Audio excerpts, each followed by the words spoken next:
नमस्कार, मैं हूं सत्यपाल और आप देख रहे हैं CWB हिंदी न्यूज। शक संवत 1946 विक्रम संवत 2081 आज माघ मास के शुक्ल पक्ष की द्वितीय तिथि और दिन शुक्रवार है। तदनुसार अंग्रेजी तारीख 31 जनवरी सन 2025। सबसे पहले आज की सुर्खियां। हरियाणा में महिलाओं के लिए खुशखबरी, खुद का व्यवसाय शुरू करने के लिए सरकार देगी 5 लाख रुपए, बताएंगे पूरी अपडेट। हरियाणा के कच्चे कर्मी होंगे रेगुलर, बकाया वेतन भी मिलेगा, 6 महीने में पूरी होगी प्रक्रिया, हाईकोर्ट का फैसला। हरियाणा वासियों के लिए शानदार मौका, पीएम आवास योजना के तहत सरकार दे रही है घर, जानिए आवेदन की प्रक्रिया और पात्रता। हरियाणा में 292 एक्सटेंशन लेक्चरर की नौकरी पर संकट के बादल छाए, राजस्थान के 3 विश्वविद्यालयों से पीएचडी, हाईकोर्ट के कहने पर एजुकेशन विभाग ने दिया नोटिस। हरियाणा रोडवेज के यात्रियों के लिए आई राहत भरी खबर, अब मिलेगा इस जबरदस्त सुविधा का लाभ। बीएड के बाद अब एमएड कोर्स भी अब 1 साल में पूरा होगा, एनसीटीई ने की बैठक। जींद आईटीआई में इस दिन लगेगा रोजगार मेला, बताएंगे योग्यता और सैलरी डिटेल्स। करनाल में आंगनवाड़ी कर्मचारियों का प्रदर्शन, न्यूनतम वेतन और पोषण ट्रैकर ऐप बंद करने की रखी मांग, सीएम से बातचीत की भी रखी डिमांड। हरियाणा सीईटी परीक्षा को लेकर प्रशासन ने कसी कमर, गर्भवती महिलाओं को मिलेगी विशेष व्यवस्थाएं। गन्ना उत्पादक किसानों के लिए अच्छी खबर, केंद्र सरकार के इस फैसले से अब होगी ज्यादा कमाई। हनीप्रीत को डेरे की फुल पावर देकर Ram Rahim, power of attorney देने की तैयारी, डेरा मुखी के सिरसा आने की है यही बड़ी वजह। और महाकुंभ मेला स्पेशल ट्रेन यात्रियों की सुविधा के लिए दक्षिण हरियाणा के महेंद्रगढ़ स्टेशन पर होगा 2 मिनट का ठहराव, बताएंगे पूरी अपडेट। और अब खबरें विस्तार से। हरियाणा में एक बार फिर से मौसम में बदलाव होने जा रहा है। पश्चिमी विक्षोभ के सक्रिय होने से प्रदेश में ठंड बढ़ने की संभावना जताई गई है। मौसम विभाग की ताजा जानकारी के अनुसार बता दें कि प्रदेशवासियों को फिर से कंपकपाती सर्दी का सामना करना पड़ सकता है। नारनौल जिले का न्यूनतम तापमान पिछले 24 घंटों के दौरान 4.8 डिग्री सेल्सियस रिकॉर्ड किया गया, जिससे प्रदेश का सबसे ठंडा स्थान बना। तो वहीं हिसार में अधिकतम तापमान 25.3 डिग्री सेल्सियस रिकॉर्ड किया गया। मौसम विभाग के अनुसार 31 जनवरी और 1 फरवरी को हरियाणा में एक कमजोर पश्चिमी विक्षोभ सक्रिय होगा, जिससे कुछ इलाकों में हल्की से मध्यम बारिश हो सकती है। इससे दिन के तापमान में मामूली बढ़ोतरी होगी, जिससे लोगों को ठंड से कुछ राहत मिलेगी। हालांकि 4 फरवरी को एक और पश्चिमी विक्षोभ सक्रिय होने के संकेत मिले हैं, जिससे फरवरी के पहले सप्ताह में फिर से बारिश होने का अनुमान है। हवा का रुख बदलने से कई इलाकों में धुंध देखी गई है, खासतौर पर पंजाब से सटे इलाकों जैसे सिरसा, फतेहाबाद, जींद, कैथल, कुरुक्षेत्र, अंबाला और यमुनानगर में घना कोहरा और बादल छाए रहे। हालांकि मौसम में यह बदलाव किसानों के लिए फायदेमंद साबित हो सकता है। नौकरी का इंतजार कर रहे युवाओं के लिए अच्छी खबर है। बैंक ऑफ बड़ौदा यानी बीओबी ने सुपरवाइजर के पदों पर भर्ती के लिए आवेदन मांगे हैं। ये भर्तियां कॉन्ट्रैक्ट आधार पर 1 साल के लिए होने जा रही हैं। बाद में इसे कार्य संतुष्टि के आधार पर 6 महीने के लिए और आगे बढ़ाया जा सकता है। अगर आप भी इन पदों पर आवेदन भेजने के इच्छुक हैं तो ऑफलाइन माध्यम से अपने आवेदन भेज सकते हैं। महिला हो या पुरुष, दोनों वर्गों के उम्मीदवार आवेदन कर सकते हैं। आवेदन करने की आखिरी तारीख 3 फरवरी 2025 है। इन पदों के लिए उम्मीदवार ग्रेजुएट होने चाहिए, कंप्यूटर में MS ऑफिस, ईमेल, इंटरनेट का ज्ञान होना चाहिए। किसी भी वर्ग के उम्मीदवारों को इन पदों के लिए कोई भी आवेदन शुल्क नहीं देना होगा। न्यूनतम आयु 21 वर्ष और अधिकतम आयु 45 वर्ष तय की गई है। इन पदों के लिए आपको ऑफलाइन आवेदन भेजने होंगे। कच्चे कर्मचारियों को नियमित करने को लेकर पंजाब हरियाणा हाईकोर्ट ने बड़ा फैसला सुनाते हुए तय प्रक्रिया के तहत नियुक्त सभी कर्मियों को 2003 और 2011 की नीति के तहत 6 महीने के भीतर नियमित करने का आदेश दिया है। हालांकि हाईकोर्ट ने स्पष्ट कर दिया है कि 1996 की नीति के तहत अब किसी भी कर्मचारी को नियमित नहीं किया जाएगा। हरियाणा सरकार के विभिन्न विभागों, नगर निगमों और सार्वजनिक क्षेत्र की कंपनियों में कार्यरत हजारों कर्मचारियों ने सेवा नियमित करने की मांग को लेकर हाईकोर्ट में 151 याचिका दायर की थी। दशकों से अनुबंध, अंशकालिक या अस्थायी रूप से कार्यरत इन कर्मियों ने सरकार की 1996, 2003 और 2011 की नीतियों के तहत नियमित करने की मांग की थी। इस पर हाईकोर्ट ने अपना फैसला सुनाते हुए तय प्रक्रिया के तहत नियुक्त सभी कर्मियों को 2003 और 2011 की नीति के तहत 6 महीने के भीतर नियमित करने का आदेश दिया है। आदेश के अनुसार यदि कोई कर्मचारी इन नीतियों के अनुसार योग्य पाया जाता है तो उसे कोर्ट में याचिका दायर करने की तारीख से बकाया वेतन मिलेगा। हालांकि इस पर कोई ब्याज नहीं दिया जाएगा। इसके अलावा यदि कोई कर्मचारी पहले ही सेवानिवृत्त हो चुका है तो उसकी पेंशन और अन्य वित्तीय लाभों को भी पुनर्निर्धारित किया जाएगा। इस फैसले में हाईकोर्ट ने यह भी स्पष्ट किया है कि 2014 की नीति के तहत नियमित हुए कर्मचारियों को किसी भी नीति के तहत कोई लाभ नहीं मिलेगा। जो कर्मचारी 2003 और 2011 की नीति के तहत पात्र नहीं होंगे उनको लेकर 2024 में लागू किए गए नए अधिनियम के तहत विचार किया जाएगा। इसके अलावा 2014 की नीति की वैधता पर सर्वोच्च न्यायालय द्वारा अंतिम निर्णय आने के बाद ही ऐसे कर्मचारियों के दावों पर पुनर्विचार किया जाएगा।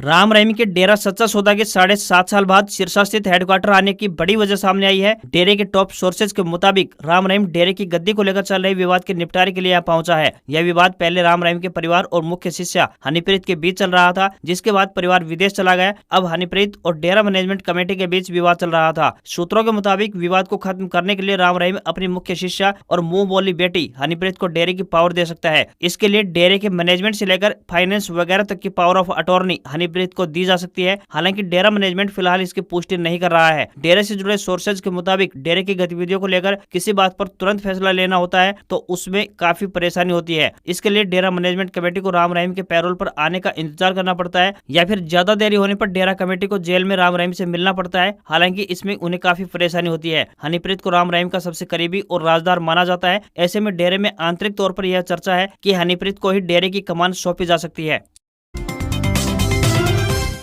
हरियाणा कर्मचारी चयन आयोग यानी HSSC और सरकार लगातार CET परीक्षा की तैयारी में लगे हुए हैं। परीक्षा को लेकर लगातार मीटिंग्स की जा रही है। एक न्यूज एजेंसी के अनुसार CET परीक्षा अगले महीने हो सकती है। अगले महीने होने वाली सामान्य पात्रता परीक्षा यानी CET को सुचारू व पारदर्शी तरीके से आयोजित करने के लिए जिला प्रशासन तैयारी में जुट गया है। इसको लेकर DC मोहम्मद इमरान रजा की अध्यक्षता में एक समीक्षा बैठक का आयोजन किया गया। DC मोहम्मद इमरान रजा का कहना है कि परीक्षा देने आने वाले दिव्यांगजन एवं गर्भवती महिलाओं के लिए केंद्रों पर विशेष व्यवस्था की जाएंगी। परीक्षार्थियों के सामान को सुरक्षित रखने के लिए परीक्षा केंद्रों में ही लॉकर रूम बनाए जाएंगे और उन्हें यह सुविधा प्रदान की जाएगी ताकि परीक्षार्थियों को सामान रखने के लिए कोई भी समस्या न हो। इसके साथ ही भीड़भाड़ वाले क्षेत्रों में परीक्षा केंद्र नहीं बनाने की तैयारी भी की जा रही है। उन्होंने कहा कि परीक्षा केंद्रों के कमरों में किसी भी प्रकार की शैक्षणिक सामग्री प्रदर्शित नहीं होनी चाहिए। परीक्षा केंद्रों का चयन स्कूल, कॉलेज, विश्वविद्यालय परिसर, तकनीकी विश्वविद्यालय, पॉलिटेक्निक, ITI और BEd कॉलेजों में प्राथमिकता के आधार पर होगा। हरियाणा परिवहन विभाग यात्रियों की सुविधा के लिए एक और महत्वपूर्ण पहल करने जा रहा है। दरअसल विभाग द्वारा एक मोबाइल ऐप तैयार की जा रही है जिससे कि यात्रियों को रोडवेज बसों की रियल टाइम जानकारी मिल सकेगी। परिवहन मंत्री अनिल विज ने जानकारी देते हुए बताया कि हरियाणा रोडवेज को आधुनिक बनाने के तहत जल्द ही एक ट्रैकिंग ऐप लॉन्च किया जाएगा। इस मोबाइल ऐप की मदद से यात्री अब आसानी से रोडवेज बसों का शेड्यूल देख पाएंगे। उन्हें बस स्टैंड या फिर अन्य स्थानों पर बसों का इंतजार करने की परेशानी से राहत मिलेगी। मंत्री अनिल विज ने बताया कि इस ऐप में यात्रियों को यह जानकारी मिलेगी कि कौन सी बस कब आएगी और कितनी देर में उनको निर्धारित स्थान पर पहुंचाएगी। यह ऐप छात्रों सहित आम यात्रियों के लिए बेहद उपयोगी साबित होगा। यह ऐप मोबाइल फोन पर आसानी से डाउनलोड किया जा सकेगा जिससे कि यात्री अपने स्थान पर खड़े खड़े ही यह देख पाएंगे कि उनकी बस कितनी देर में आने वाली है। परिवहन विभाग का मानना है कि इस नई सुविधा से यात्रा को और अधिक सुगम और सुविधाजनक बनाया जा सकेगा। हरियाणा में प्रधानमंत्री आवास योजना शहरी 2.0 के तहत गरीबों को सस्ते दरों पर आवास उपलब्ध करवाए जाएंगे। बता दें कि सरकार का उद्देश्य शहरों में रहने वाले गरीब और मध्यम वर्ग के लोगों को इस योजना का लाभ देना है। केंद्र सरकार की इस महत्वाकांक्षी योजना के तहत हर परिवार को अपने घर का सपना पूरा करने का अवसर मिलेगा। सरकार द्वारा पात्र लाभार्थियों को इस योजना से जोड़कर उनके लिए आवास निर्माण को करवाया जाएगा। हरियाणा की मुख्य सचिव डॉक्टर विवेक जोशी ने जानकारी देते हुए कहा कि इस योजना का लाभ बिना किसी रुकावट के पात्र लोगों तक पहुँचाया जाएगा। उन्होंने बताया कि योजना को अधिक से अधिक जरूरतमंदों तक पहुंचाने के लिए प्रिंट और इलेक्ट्रॉनिक मीडिया के माध्यम से जागरूकता बढ़ाई जाएगी। योजना का लाभ लेने के लिए पात्र लोगों को ऑनलाइन आवेदन करना होगा। इच्छुक आवेदक अपने आवश्यक दस्तावेजों के साथ योजना की आधिकारिक वेबसाइट पर जाकर आवेदन कर सकते हैं। इसके अलावा CSC यानी कि कॉमन सर्विस सेंटर के माध्यम से भी आवेदन किया जा सकता है। नगर निगम कार्यालय से भी इस योजना से जुड़ी जानकारी और सहायता प्राप्त की जा सकती है। जिन आवेदकों की पारिवारिक वार्षिक आय 1,80,000 रुपए से कम है वे इस योजना के तहत आवेदन करने के लिए पात्र होंगे। National council for teacher education यानी NCTE एक वर्षीय BEd के बाद अब M.Ed कोर्स को भी एक वर्ष का करने की तैयारी कर रही है। इसके लिए NCTE में एक बैठक भी हो चुकी है। उम्मीद व्यक्त की जा रही है कि सत्र 2026-27 में एक वर्षीय M.Ed कोर्स की शुरुआत हो जाएगी। NCTE ने कुछ वक्त पहले एक वर्षीय BEd कोर्स को फिर से शुरू करने का निर्णय लिया था। अभी तक M.Ed कोर्स के लिए 2 वर्ष का समय होता है। NCTE के सूत्रों के अनुसार एक वर्ष के मास्टर प्रोग्राम के लिए टीचिंग संस्थानों से 2025 में आवेदन मांगे जाएंगे। NCTE का कहना है कि चाहे किसी भी उम्मीदवार ने 1 साल का BEd किया हो या फिर 2 साल का स्नातक टीचिंग प्रोग्राम किया हो या फिर 4 साल का इंटीग्रेटेड टीचर एजुकेशन प्रोग्राम यानी ITEP कोर्स किया हो, तीनों कैटेगरी में छात्र 1 साल का M.Ed कर सकते हैं। हरियाणा सरकार महिलाओं को आत्मनिर्भर बनाने और उनको आर्थिक रूप से समृद्ध बनाने के लिए कई कल्याणकारी योजनाएं समय समय पर चलाती रही है और इन्हीं में से एक मातृ शक्ति उद्यमिता योजना लागू की गई है। इस योजना के तहत महिलाओं की आर्थिक व सामाजिक स्थिति में सुधार लाने के उद्देश्य से बैंकों के जरिए उन्हें 5 लाख रुपए तक लोन की सुविधा उपलब्ध करवाई जा रही है। मातृ शक्ति उद्यमिता योजना का लाभ उठाने वाली महिला उद्यमी की आयु 18 साल से लेकर 60 साल के बीच होनी चाहिए और पारिवारिक सालाना आमदनी की बात करें तो 5 लाख रुपए से कम होनी चाहिए। इसके अलावा आवेदनकर्ता महिला पहले से किसी भी बैंक से लिए गए लोन पर डिफाल्टर नहीं होनी चाहिए। इस योजना के तहत समय अनुसार किस्त का भुगतान करने पर 3 साल तक 7% ब्याज अनुदान राशि हरियाणा महिला विकास निगम द्वारा की जाएगी। इस योजना के तहत आवेदन करते समय राशन कार्ड, परिवार पहचान पत्र, आधार कार्ड, 2 पासपोर्ट आकार फोटो, रिहायशी प्रमाण पत्र, प्रोजेक्ट रिपोर्ट, ट्रेनिंग सर्टिफिकेट या अनुभव प्रमाण पत्र इत्यादि दस्तावेज की आवश्यकता होगी। इस योजना के बारे में विस्तृत जानकारी हासिल करने के लिए आप नगर निगम कार्यालय, जिला प्रबंधन के ऑफिस में संपर्क कर सकते हैं।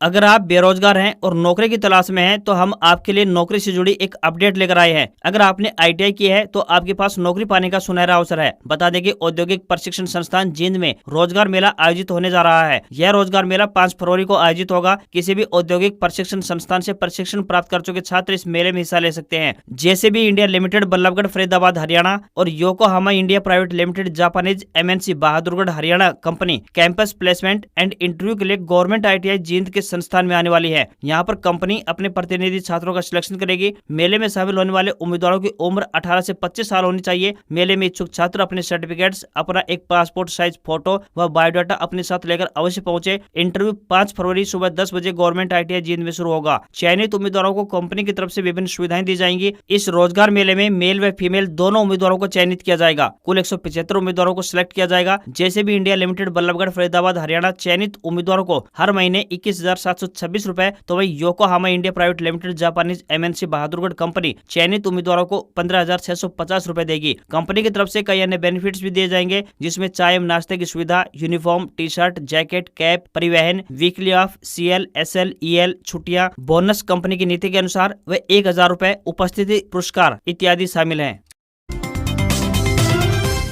केंद्र सरकार ने वित्त वर्ष 2025-26 का बजट पेश करने से पहले किसानों के हित में एक बड़ा और महत्वपूर्ण फैसला लिया है। सरकार ने गन्ने से बनने वाले एथेनॉल की कीमत में बढ़ोतरी को मंजूरी प्रदान कर दिया है। मोदी सरकार के इस फैसले से गन्ना उत्पादक किसानों को आर्थिक तौर पर लाभ पहुंचेगा। प्रेस कॉन्फ्रेंस को संबोधित करते हुए केंद्रीय मंत्री अश्विनी वैष्णव ने बताया कि सबसे बड़ा फैसला एथेनॉल ब्लेंडिंग से हुआ है। पेट्रोल में मिलाए जाने वाले एथेनॉल को जहाँ पहले सरकारी कंपनियां 56 रुपए 58 पैसे प्रति लीटर के भाव पर खरीद सकती थी, लेकिन अब इसे 57 रुपए 97 पैसे प्रति लीटर के भाव पर खरीदा जाएगा। अश्विनी वैष्णव ने बताया कि एथेनॉल की कीमत में 3% की बढ़ोतरी हुई है, जिसका सीधा लाभ किसानों तक पहुंचाया जाएगा। बता दें कि केंद्र सरकार ने पेट्रोल में 20% एथेनॉल ब्लेंडिंग की छूट प्रदान की है, जिसका मकसद कच्चे तेल का आयात कम करना है ताकि विदेशी मुद्रा बचाई जा सके। वहीं तेल कंपनियां पेट्रोल में 14.60% अब तक एथेनॉल मिला रही है, लेकिन अब इसे बढ़ाकर 18% किया जाएगा।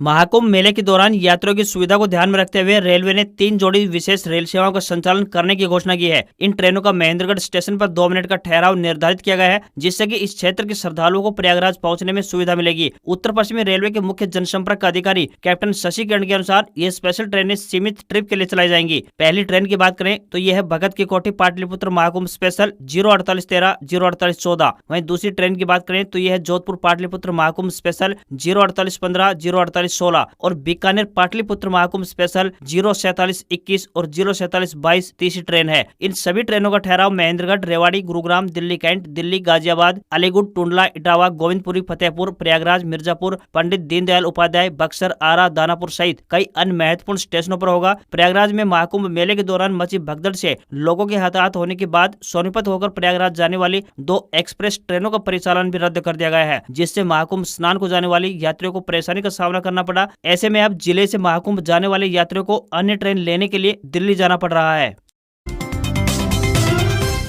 हरियाणा के विभिन्न राजकीय कॉलेजों में लगे 292 एक्सटेंशन लेक्चरर की नौकरी पर खतरा मंडराने लगा है। इन लेक्चररों ने राजस्थान की 3 ऐसी यूनिवर्सिटी से PhD की है, जिनको UGC ने PhD की डिग्री कराने के लिए अयोग्य माना हुआ है। इनमें से कई लेक्चरर को नौकरी करते हुए 12 साल से अधिक बीत चुके हैं। इसके लिए हाईकोर्ट के कहने पर हायर एजुकेशन हरियाणा ने नोटिस जारी कर कॉलेजों के प्रिंसिपल से जवाब मांगा हुआ है। प्रदेश के अंबाला के एक कॉलेज में मंजू बाला एक्सटेंशन लेक्चरर लगी हुई थी। मंजू बाला को नौकरी से इसलिए हटा दिया गया था कि उनकी PhD की डिग्री सही नहीं है। इसके बाद मंजूबाला कोर्ट में चली गई। कोर्ट में केस जाने के बाद हाईकोर्ट ने राजस्थान की झुंझुनू जिले की पचेरी स्थित सिंघानिया विश्वविद्यालय, वहीं राजस्थान के चूरू की OPGS यूनिवर्सिटी और राजस्थान के ही अलवर जिला की सनराइज यूनिवर्सिटी से PhD करने वाले एक्सटेंशन लेक्चरर की लिस्ट के लिए हायर एजुकेशन हरियाणा को 22 जनवरी को नोटिस दिया था। वहीं इसके लिए 14 दिन के अंदर अंदर जवाब दाखिल करने को कहा गया था। इसके बाद हायर एजुकेशन हरियाणा ने प्रदेश में ऐसे 292 लेक्चरर की लिस्ट तैयार कर ली। इन लेक्चररों से अब हायर एजुकेशन ने जवाब मांगा है। राजस्थान के इन 3 विश्वविद्यालयों से PhD करने के बाद राज्य के कॉलेजों में एक्सटेंशन लेक्चरर लगे हुए लोगों में सबसे ज्यादा संख्या महेंद्रगढ़ में है। यहाँ पर कुल 90 एक्सटेंशन लेक्चरर हैं। इनमें से सबसे ज्यादा राजकीय PG कॉलेज नारनौल में है। इस कॉलेज में 25 लेक्चरर लगे हुए हैं। वहीं गर्ल्स कॉलेज में 18 लेक्चरर हैं। ऐसे में इन सभी की नौकरी पर खतरा मंडराने लगा है। इन लेक्चरर में गणित व अंग्रेजी में PhD करने वालों की संख्या अधिक है। हरियाणा के बिजली एवं परिवहन मंत्री अनिल विज अपनी ही पार्टी की सरकार से नाराज हो गए हैं। अनिल विज ने दो टूक कह दिया है कि वे अब ग्रीवेंस कमेटी की मीटिंग में शामिल नहीं होंगे। इसके पीछे की वजह बताते हुए अनिल विज ने कहा कि इस मीटिंग में उनके दिए गए आदेश लागू नहीं किए जाते। उन्होंने यहां तक चेतावनी दी कि अगर जरूरत पड़ी तो वे किसान नेता जगजीत सिंह डल्लेवाल की तरह अनशन करने को भी तैयार हैं। दरअसल विज को शुक्रवार को सिरसा और कैथल में ग्रीवेंस कमेटी की मीटिंग में शामिल होना था। उससे पहले यह बयान सामने आया है। ऐसे में माना जा रहा है कि वे इस मीटिंग से दूरी बना सकते हैं। बता दें कि कुछ दिन पहले ही अनिल विज ने अंबाला कैंट सदर थाने के SHO को सस्पेंड करने के आदेश दिए थे। उन्होंने DGP शत्रुजीत कपूर को भी फोन कर कहा था कि मुझे सस्पेंशन ऑर्डर चाहिए। इसके बावजूद SHO अभी भी तैनात हैं। अनिल विज के करीबी सूत्रों के मुताबिक यह फाइल गृह मंत्रालय से रिजेक्ट हो गई है। गृह मंत्रालय CM नायब सिंह सैनी के अधीन आता है। वहीं अनिल विज के गृह जिले में ही उनके आदेश लागू न होने से वह आहत नजर आ रहे हैं। अनिल विज ने अंबाला में मीडिया से कहा कि अब मैं ग्रीवेंस कमेटी की बैठक में शामिल नहीं होऊंगा, क्योंकि इस मीटिंग में जारी आदेशों का पालन नहीं होता है। ऐसी बैठकों में शामिल होने का कोई मतलब नहीं है जब अधिकारी किसी तरह के आदेशों का पालन ही न करे।